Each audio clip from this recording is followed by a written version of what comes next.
All right.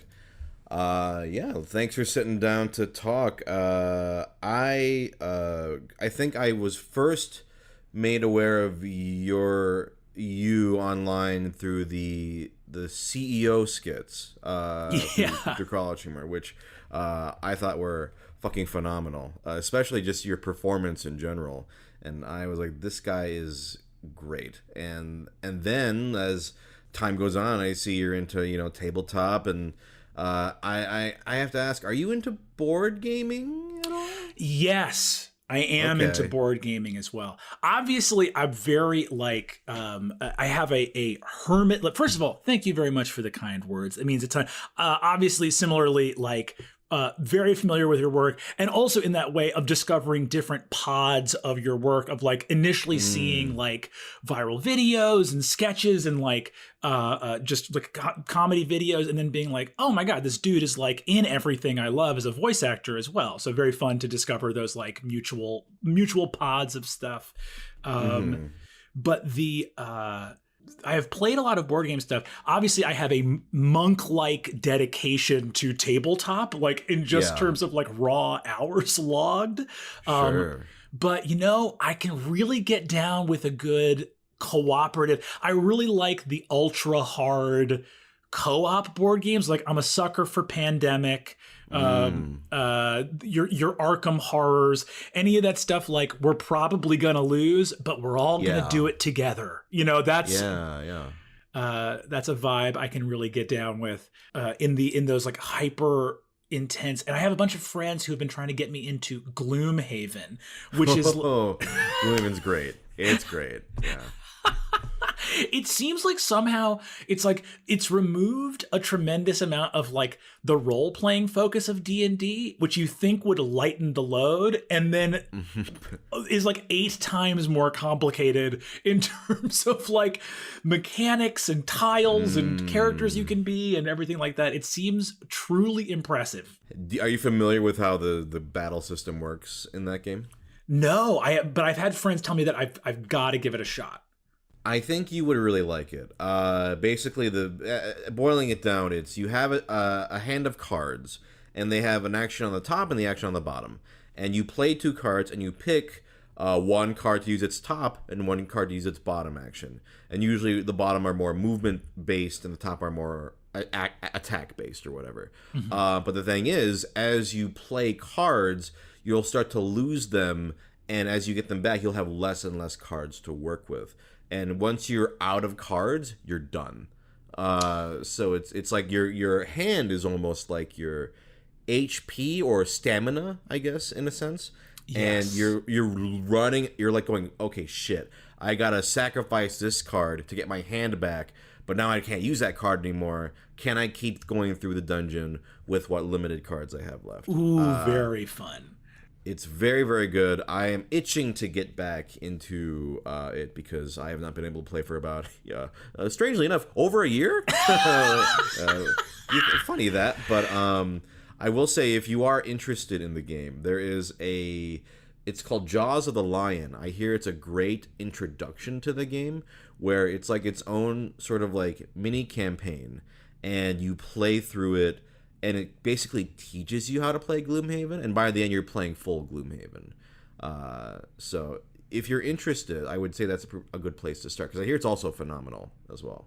Yeah, that sounds. I would love to get into one of those like.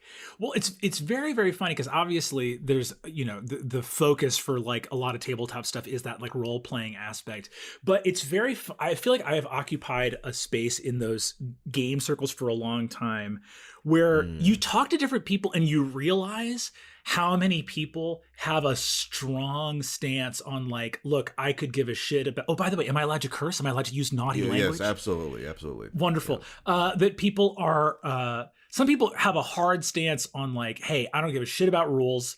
I just want to pretend to be my made up person. And then you have other people who are like, I could really give or take the theater aspect. I'm here to crunch some numbers and whoop some goblin ass. That's really where my head's at.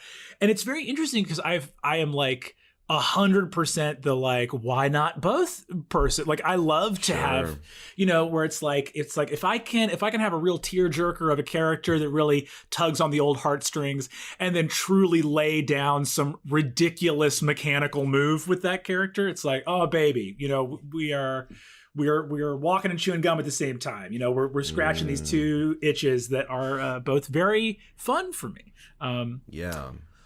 The guests before you, do you know the Drawfee crew? Yes, very much so. Similar, like in the college humor world, love the Drawfee, like Jacob, Julia, Nathan, Karina, like very, very lovely people for sure. Yeah, I had Nathan and Julia on the episode right before you, and we were just talking about this, how Nathan and I are both very like, gotta get min-max, get all the, all the best stats or whatever, and Julia is very much like, I just do what my character wants to do, like, and yet in a sense that almost strengthened her character because she made such character strong decisions of like, well, my character is a pacifist, so he's only going to take this, and then it made her character accidentally like untouchable, which kind of fits the character in a funny sort of way, which I thought was it's really interesting to hear when people have different approaches to that sort of thing. Yes, absolutely. Well, and it is all absolutely like there's no bad way to do it. It's like whatever you're looking to get out of the game is absolutely like valid, because ultimately like these games are structured in such a way that like you can find your path to what you're attempting to enjoy there. I think that there's like for me, there's a lot of fun in the thing I'm most going for on the rare but really valuable occasions where I get to like play as a character. I am looking for that kind of like first person experience of being in a story, right? Which, for me, it's like there's something really satisfying about like me mechanically optimizing my character. And not that I always do that, but I think for like it really is for the vision of the character. Like if you're playing a character that for in-world reasons shouldn't be a badass, then like by all means, like make that character according to their purpose in the story. However, if you are making a character that is supposed to be hyper competent, like that is their role in the genre of the story you're telling, there's something really satisfying, just like sort of hard-won victories in real life, where you're like, hey, the odds were stacked against my favor and I made really clever choices to be able to pull off something that maybe I shouldn't have been able to pull off. And I think that's like when the munchkininess marries the service of the story, that's the sweetest thing, right? It's like, like this mechanical advantage represented my character trying as hard as they could to overcome this set of circumstances. So it's like, that's when the peanut butter and the jelly come together and you get something really really special. You mentioned that when you rarely get to play. Now I assume that means you're constantly the one running the game. Now, I've talked to other friends who also are in that position. Do you find yourself going, man, I wish I could just play the game more? Or are you happy with like, but I enjoy like running everything and managing that? It's pure joy. I mean, like, I love being a dungeon master running games. It's tremendously gratifying, and I would be completely it would be very suspect for me to be like, I got a real problem with all this DMing, the main thing I've been doing for the past 23 years. Sure. I think the proof is in the pudding to a certain degree that like clearly I enjoy it very, very much. However, it is really special on the rare occasion I get to play, just because, being a DM is just more work. And that doesn't mean that there needs to be some weird hierarchy of like the long suffering DM. It's work that I very much opted into doing. But once you start running games and like word gets out, you'll be running games for the rest of your life. There are lots of, even with the fact that there are always more players than there are dungeon masters, like at a given table, even with that, I think the demographics still skew that there's not enough DMs to go around. Like there's way more people that want to play than there are people who want to DM, even adjusting for the fact that you can have a party of like 4 to 8 people, right? So like, Sure. so like within that, once word gets out that you're even nominally down to run games, you'll be getting calls and texts for the rest of your life. You're a hot commodity. You provide a valuable service. You provide exactly. To those who are hungry, the masses. Exactly. Now, it sounds like you mentioned that D&D or tabletop takes up the majority of your time, but is there anything outside of tabletop that you think the average person might not know that you're interested in? Like, do you have any hobbies that you don't usually talk about, like online or anything like that you're also like very into? Ooh, I love this question. I feel like a lot of people, my like media consumption and like hobbies are like vastly out of line with with like what I do for like what my public persona is. And that's actually such a fun question, because I feel like everyone would be like, because you have your like internet persona where it's like, this is the D&D guy. And for real, like I still play a lot of home game D&D. I think people would be baffled to know that like the thing I do for a living, I also still like do in my spare time. But that being said, I think that like to sort of break it down in terms of like the hobbies and interests I do in my free time, I get a lot of joy from practicing Spanish every day. I've really ramped up. It's like it's gone from being a kind of wistful thing to being like, I am gonna become goddamn bilingual. Like I do like, close to like a half hour to 45 minutes of Duolingo every day. I have a tutor that I'm like in contact with to like start learning. I have a group of friends that I safely and with masks and 6 feet apart have been meeting in this public park to just speak Spanish to each other, and was really a couple weeks ago was like astounded, like, oh shit, I spoke very badly and with terrible grammar, but like spoke for 90 minutes and was able to talk about like planning my wedding, and was able to talk about I shared like complicated stories from the past. I was able to tell a lot of jokes in like to say something in Spanish and like get a big laugh at the moment where you think the punchline is in another language. So it's weird to talk about something that's that unconnected to like nerd stuff, but like no, this is very interesting to me. So that's no small feat, getting like that level of communication, telling jokes, and like that's how long have you been? I guess my first question is, why? I mean, besides the obvious use of Spanish as it's very prevalent. But why Spanish versus other languages? Do you have like a lot of friends? Like, is it because of your friends who speak Spanish, or what was sort of the driving force behind picking Spanish? When I was a little bitty dude, I lived in Washington Heights from infancy to when I was 4 years old, and a far Upper West Side of New York. And there was a family in our building that like.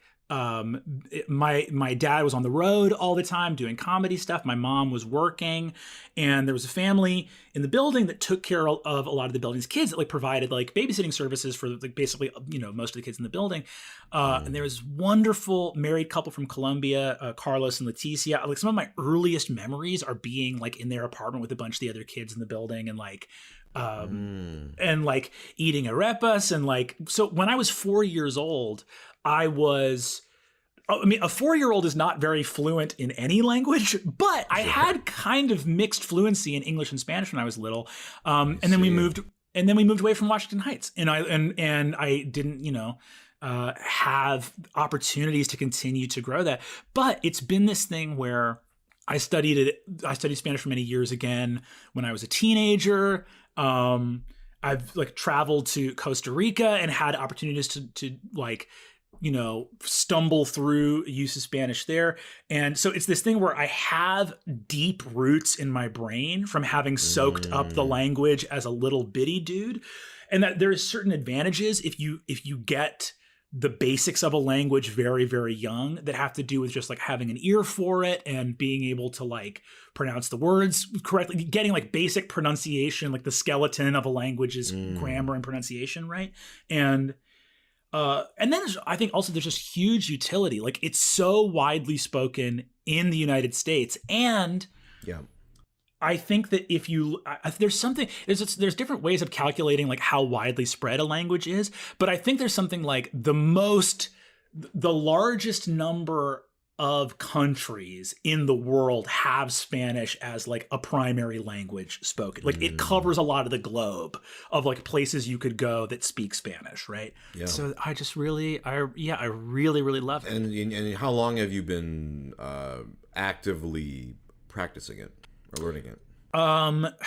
I've been very shyly just doing Duolingo for a couple years now, but we had this first little meeting, and again, it was like, it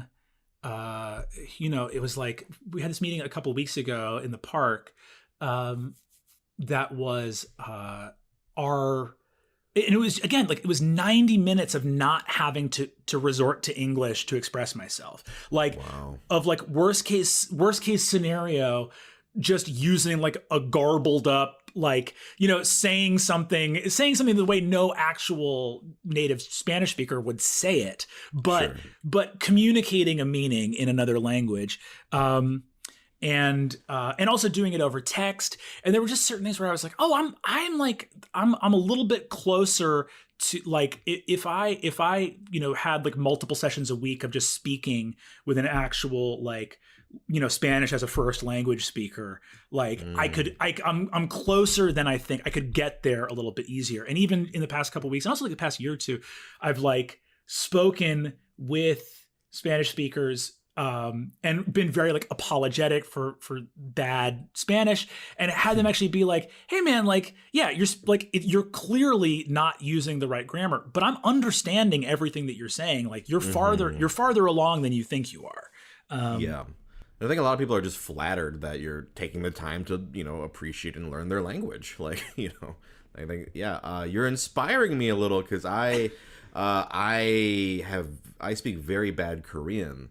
Like I can understand a lot of Korean, actually, conversational Korean, but when I speak, it's very, very poor. And I'm in this weird sort of space where it's like I know the basics. So if I were to start like a language app like Duolingo, I feel like it's just I already know all this stuff. But it's trying to find that sort of middle ground, right? Where do I start to like build fundamentals on grammar? Because I know my grammar, but I'm not perfect at it. It's more about, I think, about vocabulary, more so. Like I can struggle through like a 90-minute conversation with a Korean speaker, but it's gonna be real embarrassing. It's gonna be real embarrassing. Like I'm gonna talk like a child, basically. But I can manage. So the fact that you're doing this it's inspiring to me. I kind of should really brush up my Korean.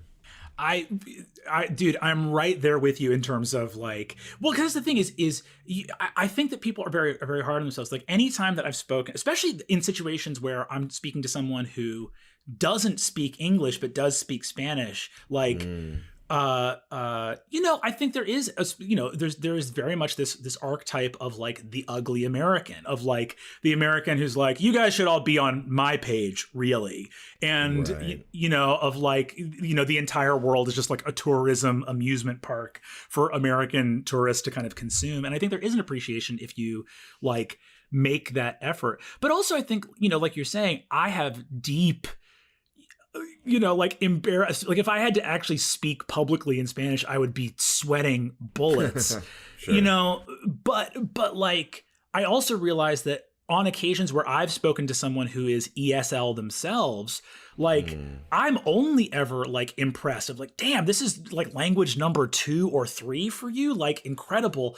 And also that someone can have very broken English and still be completely understandable. That like, you know what I mean? Like there's like when I'm, if I'm speaking to someone who's ESL, and it's like, you forget that like so much of communication is like nonverbal to begin with, that someone can through intonation and through just like, if someone's in the ballpark with the words they're using, you can probably understand each other.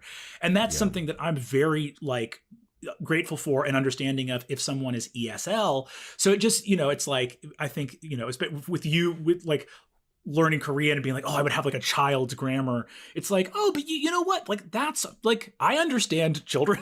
Like when kids talk, I know what they're saying. Like I have a sweet little 1-year-old nephew, which is another, speaking of hobbies, another very fun hobby.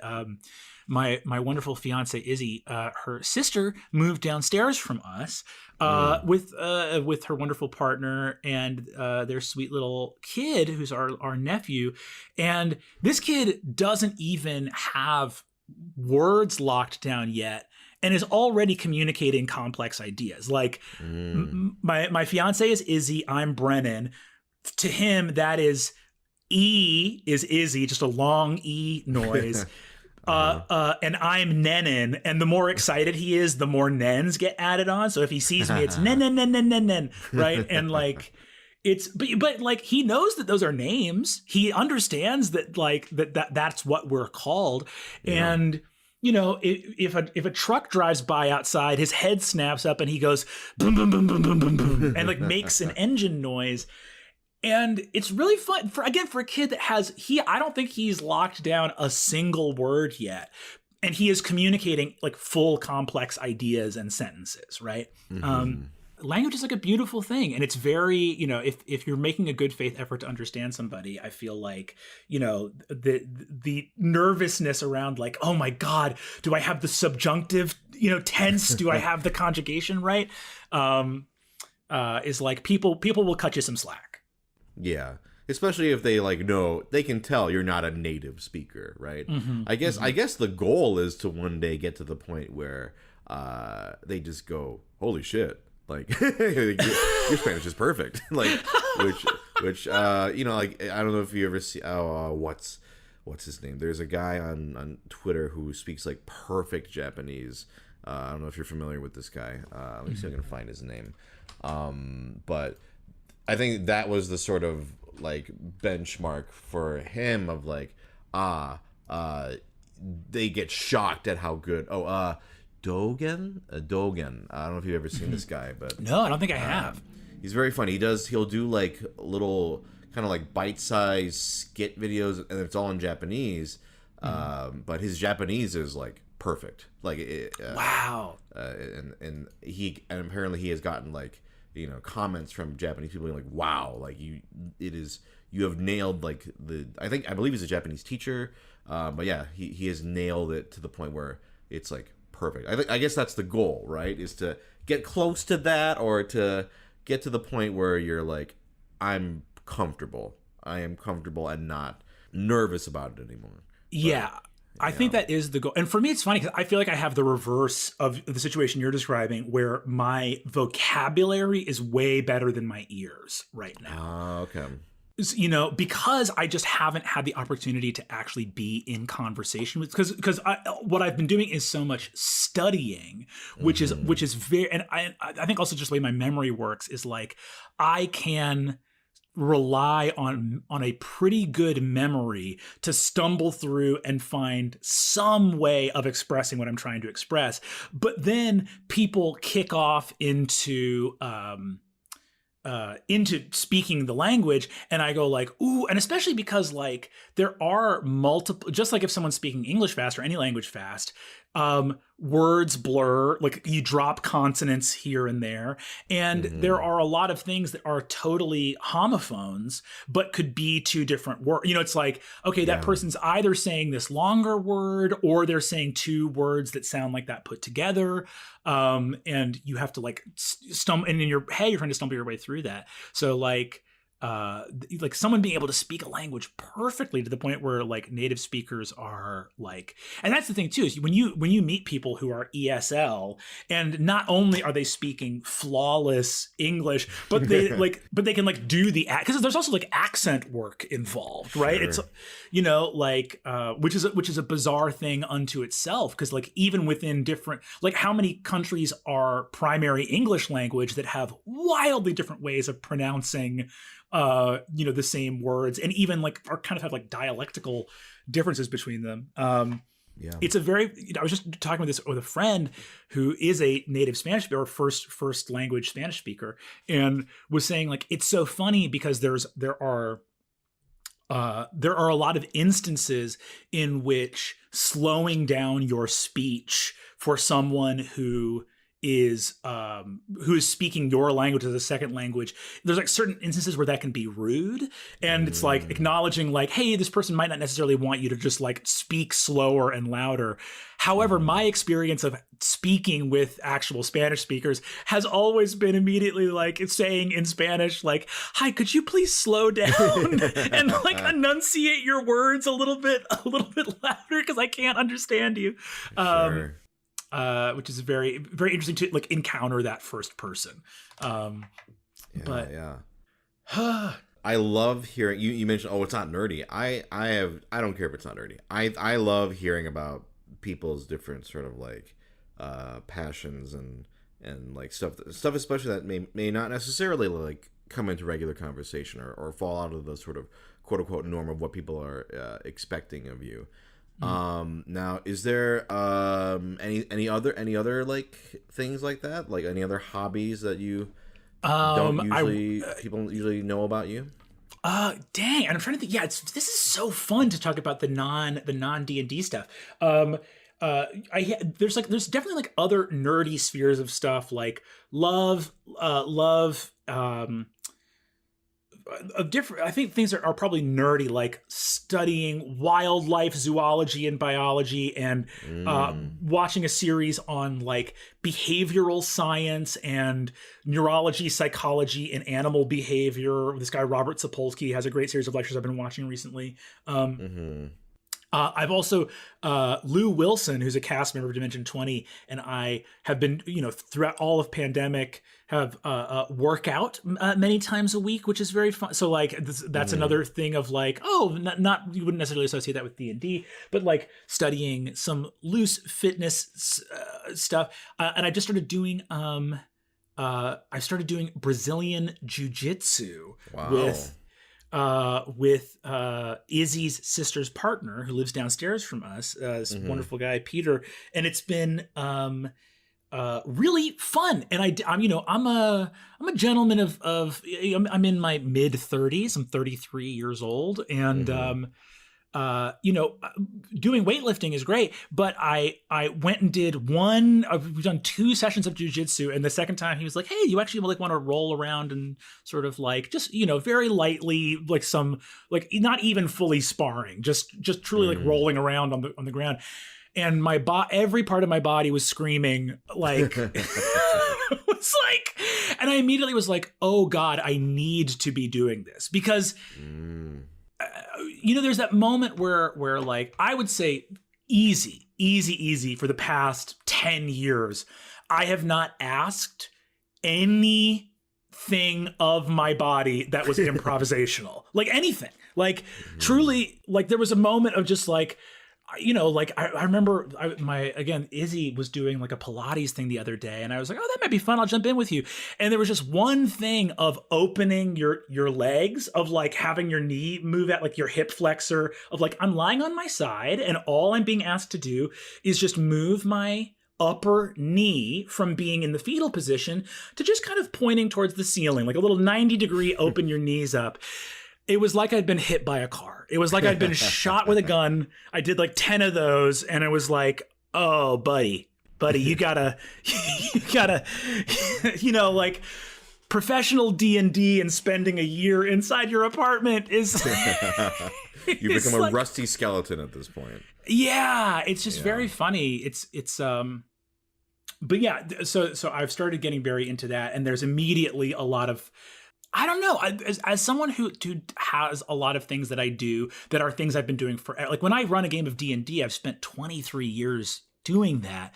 There's something really nice about having some part of your life in which you are a complete novice, right?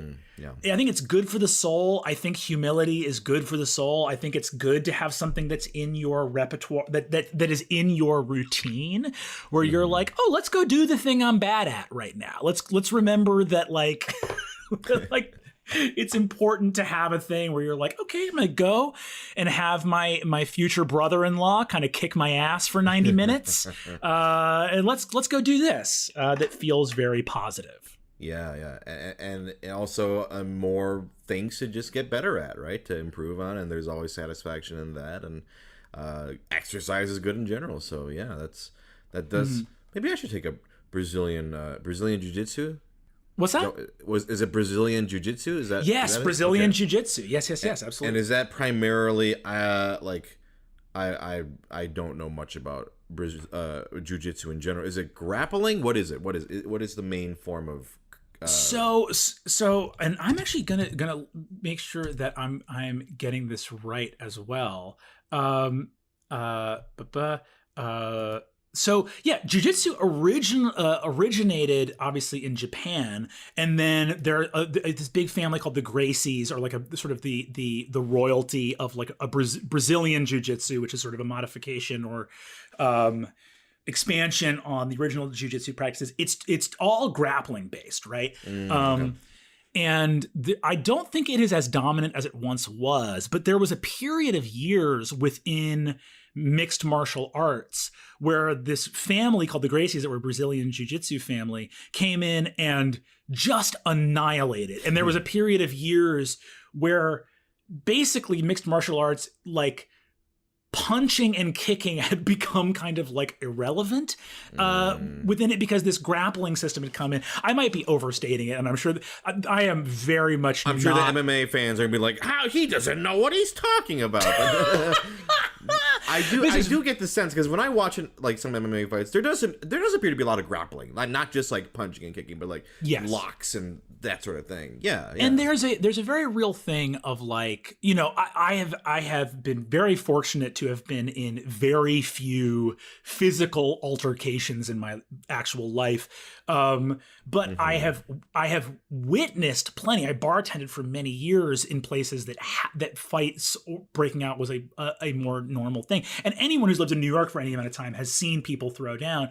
And what you immediately see is, for someone to be able to throw a punch that actually lays someone out, that person is basically Jason Bourne. That is you know, like it's like, just to be honest, if you see someone that can throw a punch that knocks someone out, you're watching a level of skill and technique that is truly scary. Like to avoid that person, that's like a superpower. And I might be exaggerating a little bit, but mostly when you're watching fights as a bartender, or you're out and you're a bouncer, you're in someplace where fights are even just like infrequent, what you see often is even very big, muscular, aggressive guys mostly slap and grab each other. Like they try to throw a punch, but without a lot of training, you know, and this is something that a lot of people that study jiu-jitsu and other sort of grappling techniques will tell you, most fights end up on the ground, even if you're a big, tough guy. And I've seen it a lot where, like,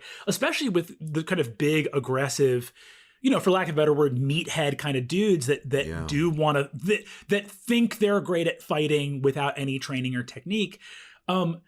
Mostly, if you're very big and tough and you're fighting other big, tough people that just have a lot of meat on their body, your bodies are probably going to be better at not getting hurt than either of you are at hurting people. So there is a lot of like slapping, grabbing, ripping each other's shirts, and no one even has like a broken nose or a black eye. It's kind of humiliating. There's kind of a humiliating vibe to most of the fights you end up watching, where you're like, damn, you're each like 250 pounds of muscle, and each of you just kind of ruined each other's nice designer shirt. It's like watching a middle school fight or something. It's like fighting is a skill. People, and I think people that like work out or or are very muscular might think like, man, I'm great at fighting because I'm so strong. And it's like, actually, like, that's very presumptuous of you. Like, fighting is like anything, a skill. You might be very, very smart. You would be really presumptuous to assume you're going to go win a chess match if you don't play chess every week. Like, regardless of if you have some academic degree or whatever. And I think like fighting is the exact same thing, where for the most part, if you're not a trained boxer, or you're not out, like if you don't know, or you're not someone who's like trained in, unarmed combat or whatever, you're probably not going to throw a punch that knocks somebody out. That's almost never going to happen. So the fun thing about jiu-jitsu and stuff like that is there's a certain degree of practicality in it, of like, hey, mostly, God forbid you ever are in a situation where you need to defend yourself. And like, as in any responsible martial art will tell you, like, if you feel a fight coming on, like, run away. Like, it's not worth it. Don't be out fighting other adults in the world. That's preposterous. Sure. But in such an occasion that you would have to, most fights are going to end up on the ground, and like you're going to be so much better served by knowing how to like break someone's grip on your clothing if they're trying to grab you. There's just a lot of things that are, I think, hyper practical in a way that, like, I'm going to teach you how to fucking break someone's neck with the top of your foot, roundhouse kick. And you're like, well, I probably don't want to murder someone and go to jail. I think I'd rather know how to like stop someone from holding my clothes than run away. Sure. So that part I like. Gotcha. So basically, you're telling everyone right now, don't fuck with Brennan. Brennan knows Brazilian Jiu-Jitsu, and he will know. Listen, I've banked a full 2.5 hours into this skill set, which is, I'm pretty sure, what Malcolm Gladwell said makes you an expert. Something like 2 or 3 hours, I think, is what he kept saying. And you need to watch out for me, because I'm a hurricane. I'm coming your way. Got it. Now, I like to give the guests an opportunity, if you would like, to either bring up a topic or ask me a question or whatever you would like. If you don't have anything, don't worry about it. But I do. This is something I usually offer the guest. I am so glad that you have offered this, because I want to talk to you. You're a light speed voice actor, and it's something that I feel like doing D&D stuff, I get questions like this a lot about like voices and character voices and stuff like that. What was your road or pathway like early on that got you into voice acting? And I sort of don't mean, like, I know that probably you've answered that question career-wise a lot, but I think more like as a kid, what inspired you to be like, oh, I want to do them goofy voices, like let me at them. What was that process like for you as a kid? For me, it's interesting, because as a kid, I didn't even think that I could do that as a job. Like, I knew it existed because as a kid, I had this sort of very early interest in, I had a very good ear for recognizing voice actors, even if they were doing very different voices. I don't know how familiar you are with voice actors, but like you've got like your Tom Kenny, right? Who, I would go, oh wait, I recognize, even though he's like the mayor in Powerpuff Girls, I recognize that he's also this character in this show. And so I was like, who is that? And then I would look at the credits of cartoons and go, okay, that's Tom Kenny, that's Jeff Bennett, that's Jennifer Hale, and that just sort of built up this like encyclopedic knowledge where, like, if my wife and I are watching a cartoon and it's like a voice actor who's like worked a lot, she'll just be like, who is that? And I'll go, oh, that's Tom Kane. Oh, that's whatever. I can usually I have a very good ear for that, and I think that, while at the time I didn't think I could do it, because as a kid I actually, funny story, I actually really hated the sound of my voice, and then puberty happened, and then I got this set of pipes, and I was like, this golden instrument here, exactly. I rolled the fucking jackpot. It was so funny, because I hated hearing recordings of my voice. I had, like a higher voice as a kid. not like super high, but like just a regular like prepubescent boy voice that I really was self-conscious about. And then I want to say 7th grade, puberty, and bam. Or 6th grade, 7th grade, come back from summer, bam, I got this. And then, so there was that sort of background of like, well, I'm a big nerd about voice actors. I know who voices what. I can recognize like who's who and what they're doing with their voices. And this even applied to ooh, yeah. Sorry, that was my cat. You want out? No worries. You want? Okay, 1 second. 1 second. No worries. That also applied to I don't know how big you are into, let's say, anime, but I've been a very big anime fan for a very long time, and that also even applied to Japanese voice acting as well. I have a like encyclopedic knowledge of Japanese voice actors, and I can recognize a Japanese voice actor just from their voice. 9 times out of 10.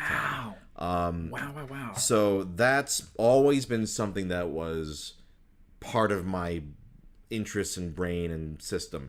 And then it was high school where a friend of mine, he would write these radio plays just for fun, just all of us, I'm still very good friends with him to this day. He would just write cast his friends, and we would just, with our shitty microphones, we would record.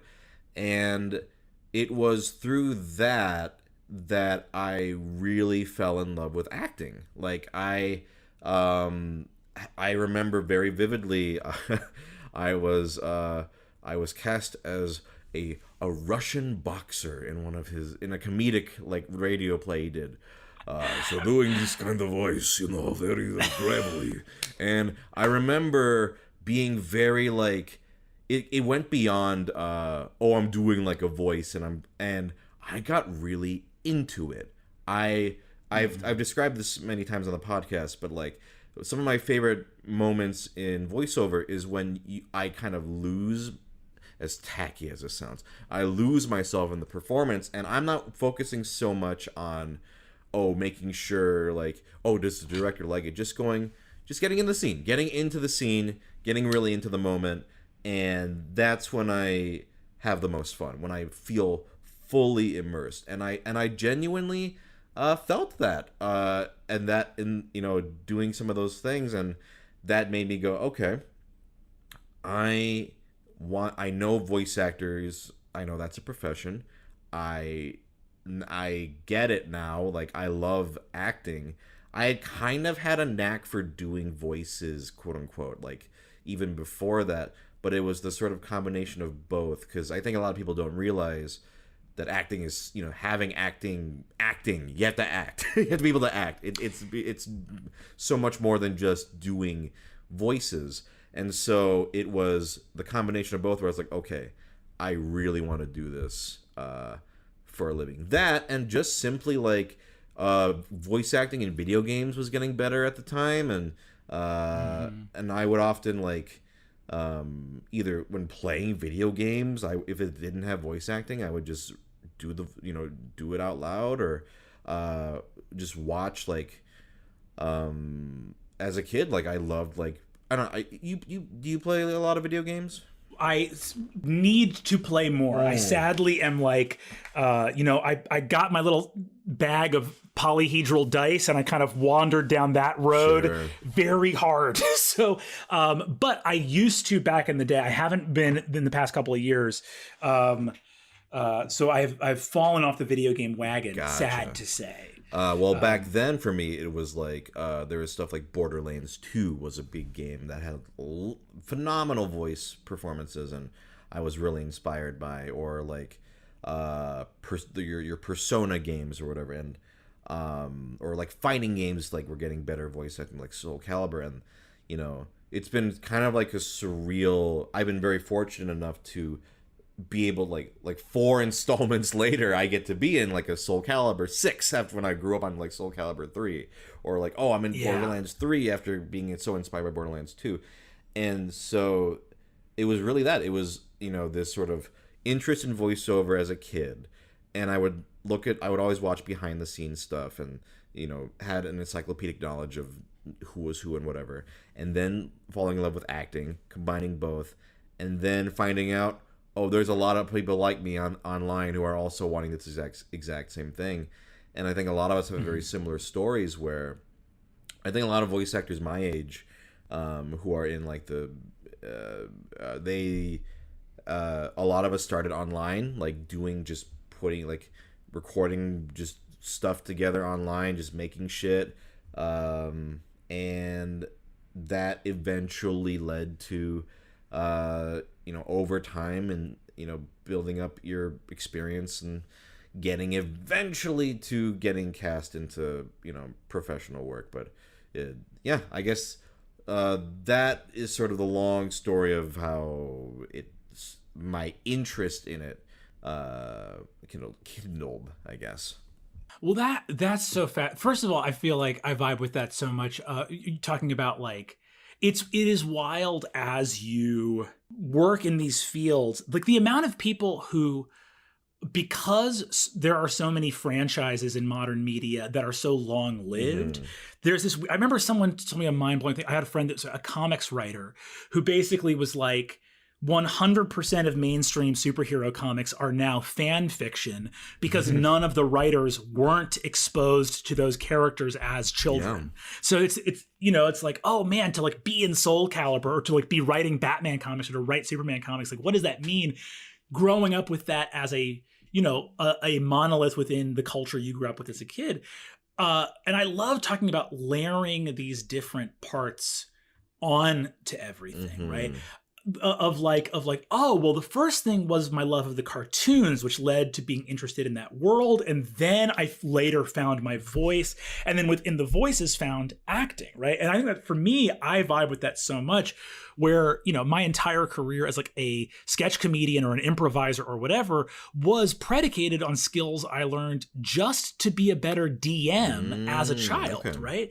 But I'd be interested in hearing from you too, because as someone who is because you've done VO work for video games and then doing them for shows as well. Like, that's so fascinating to me, because I feel like voiceover is this enormous.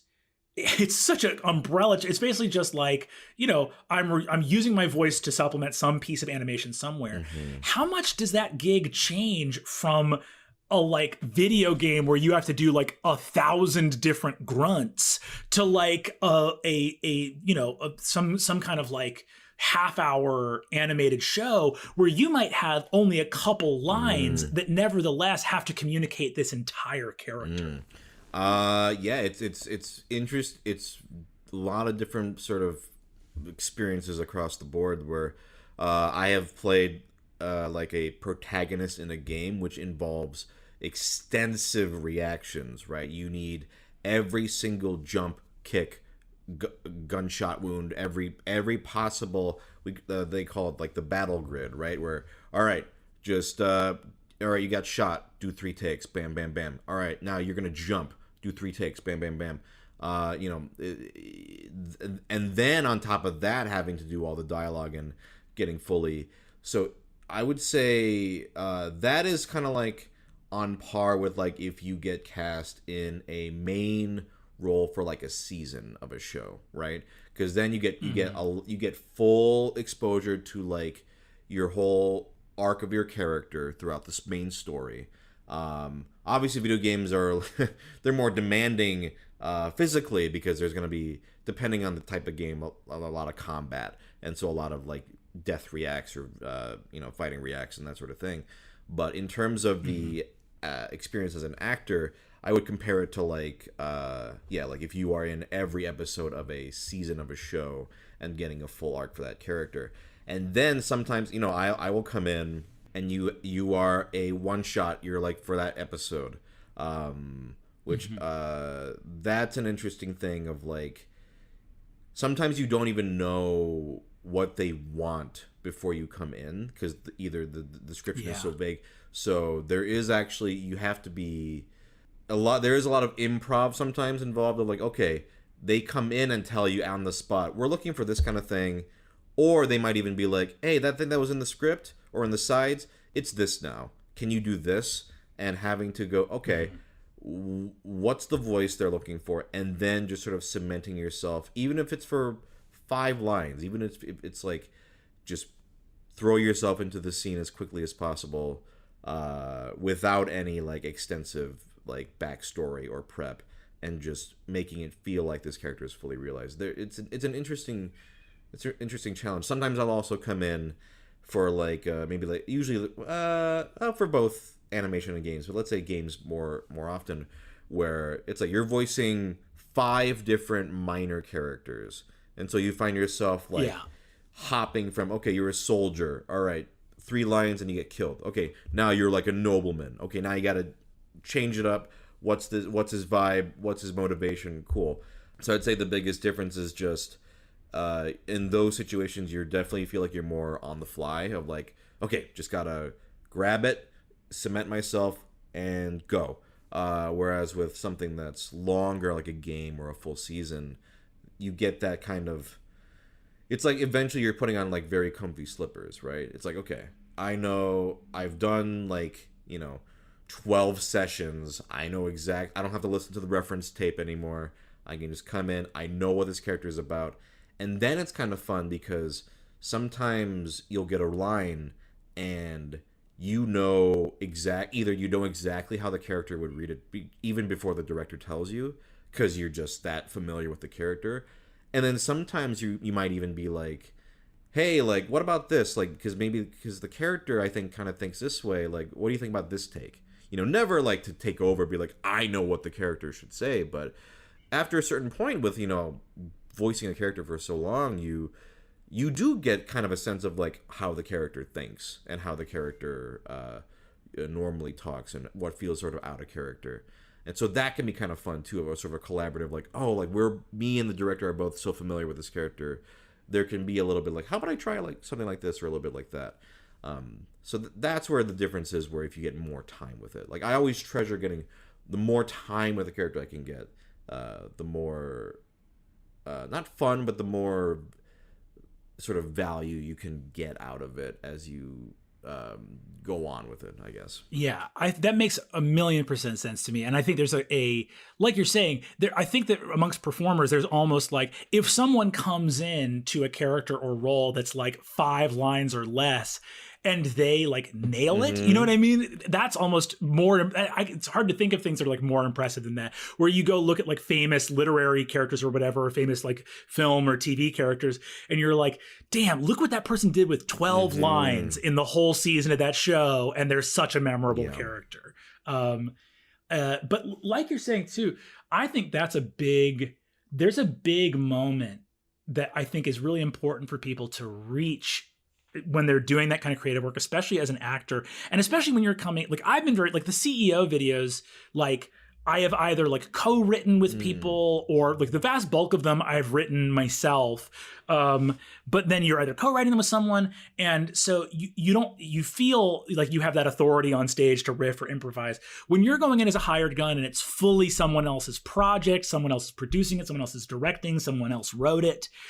It is interesting when you realize that actually people are depending on you to, if not often, not like a diva, but every once in a while be like, hey, I just want to raise this concern about the character, or I want to raise, or I have an idea for this that I want to throw at you. And it's not from a position of like, hey, listen, folks, like I'm the talent here, okay?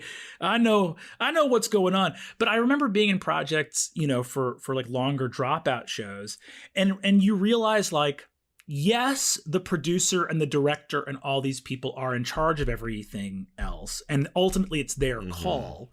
But like the producers also dealing with this drama of like the soundstage isn't opening when they thought it was going to open tomorrow, and the directors having to look at this like set of costume changes, and everybody's looking everywhere else.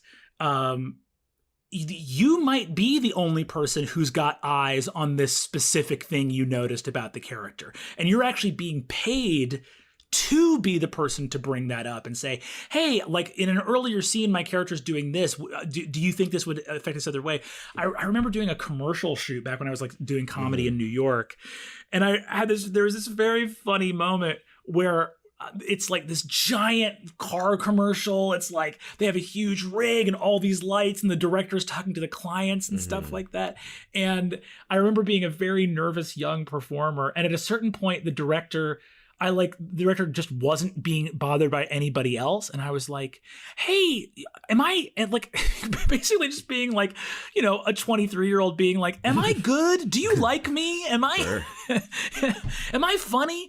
And the guy looked at me and gave me this look. He didn't say anything, but just in his look I suddenly realized that his entire day was making sure that the many hundreds of thousands of dollars of like the truck rig for the moving car, the light glinting off the hood ornament in exactly the way that the client said. I have been hired to do two things: be funny every time and not bother anyone.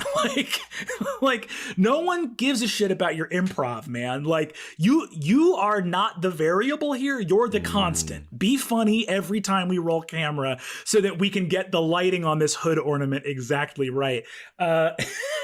Like realizing that like you actually have as a performer a position of like expertise and actually are being counted on. You are not this little like hothouse flower. It's like, hey, we're counting on you to like understand this character and do this performance in the way that only you can do it. It's like a very freeing thing, actually. Yeah. There is, I think, the best sort of relationships in the booth for me is it's like if there's a trust, right? Like between you and the director of like, that I know you know what you're doing, you know what I'm doing, you know that I know what I'm doing. Let's just, you know, work together, make this good, and you know it's gonna be good. Like, you know, and like you said, like if anything I like offer to them, I mean it's ultimately their call. I'm always very like, hey, if you want, like I never demand like this it has to be this way or I'm leaving. It's like, well, in voiceover, if you leave it. Okay, cool. We'll replace you. Yeah, like, you. Cool, great. It is that sort of finding that sort of, and I think for me, similar to what you were saying, it was this. There's a level of comfort I finally reached where you go, yeah, no, I know what I'm doing, and I don't like. And it's not in an arrogant sort of way, but it's like I finally feel like comfortable and not like a nervous wreck, and they are expecting me to know what I'm doing, and I think I know what I'm doing, and it that level of, after many years, but that level of confidence, like that confidence only lends itself to improving it. Well, I think to what you're saying too, there is a default that like the most polite thing you can be is so humble that you are like a shivering wreck of insecurity. Sure. Like you're there and you're like, I think I'm trash. And everyone's like, wow, so polite, you know, like that there is, and that's actually at a certain level of stakes of like a lot of money riding on the project and everyone's working very hard and very stressed. It actually stops being polite and starts being quite rude. It starts being, yes, you know what I mean? Yes. Where it's like, where if you're there and you're like, I think I'm doing a bad job, and I like, you know, please someone give me some reassurance, or like I don't want to take a big swing. I don't want to do something that's very, and it's like, you know, you'll see a look on a director's face of like, dude, like I don't have enough to do today that now I'm your therapist. Like I have to come here and like make you feel good. Man, you're a professional, like figure it out. And that it is welcome for you to do that thing where you're like, hey, like I'm gonna give you a read. Like if we're gonna do a couple takes, like do you guys want a couple higher or lower energy versions, or like do you want a version like this? Like especially if you've been on the producer side of things, where you can kind of come in and go.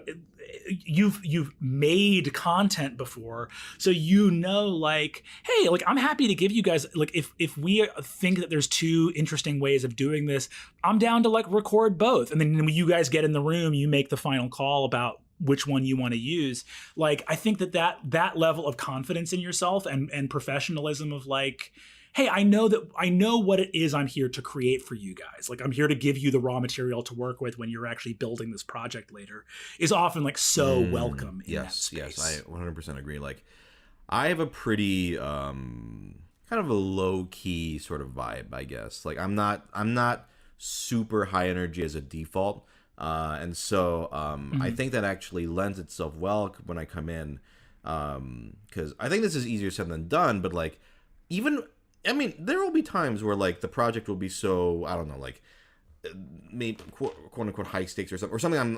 Where I am a little nervous, but I find that for me, if I just act confident or act cool, like I find myself, that helps me, and then I just eventually get comfortable. Like easier said than done, but after years of experience and just going, okay, you know what?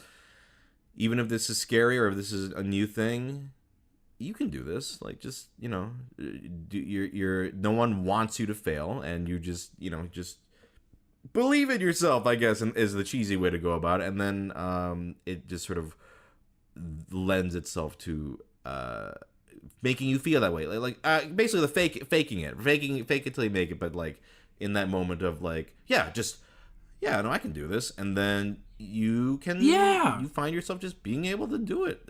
Like, I don't know. I used to give that note all the I taught improv at UCB, and I would say that all the time to people, where I was like, listen, there are certain, not to go all philosophy major on it, there are certain things that if they exist in a way that is fake, they are actually real. Like, in other words, if someone would look at something and they're like, oh, look at that mirage over there, that's not a real mirage, that's a fake mirage. And you're like, what the hell is a fake mirage? If you're seeing it, that's a successful mirage, right? And I think that charisma and confidence is the exact same. Like, I had someone one time as a student be like, I know that I'm able to like fake this charisma, but it's not real. And I was like, I don't think charisma is anything other than the perception of charisma. Like, if other people see it, that's as real as it gets. Like, whatever's going on internally with you, I don't like obviously I want you to feel healthy and well and good about yourself. But if it offers some solace or comfort to you, if people perceive you as confident, you have confidence. Like, like the perception is the reality. There's a handful of things that if they are perceived, they exist in reality. And I think that like you're talking about, that like fake it till you make it thing, that's not something I would advise for, airline pilots or doctors. But if you're a performer, faking it is the name of the game. If you have faked a certain degree of charisma or vulnerability or the ability to captivate people's attention, you're doing it. That's the name of the game. I mean, it's in itself its own form of acting, right? You're just acting kind of, but and then it'll help you out. So I do think that's valuable advice. I do love that though, the like, what's a fake mirage? That's a good way of putting it. Yeah, no, that is that's smart. Well, this has been great. I thank you for taking the time, man. I wanted to kind of get to know you better, and I wanted to have you on for that, and I had a good time sitting with you, dude. A pleasure and an honor, my man. Thank you so much for having me on the show. Yeah, of course. Where can people find you?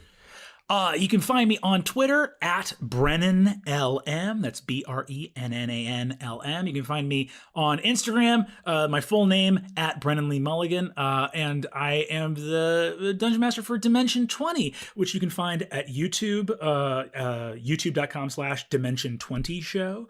And you can also find all seasons on College Humor's streaming platform,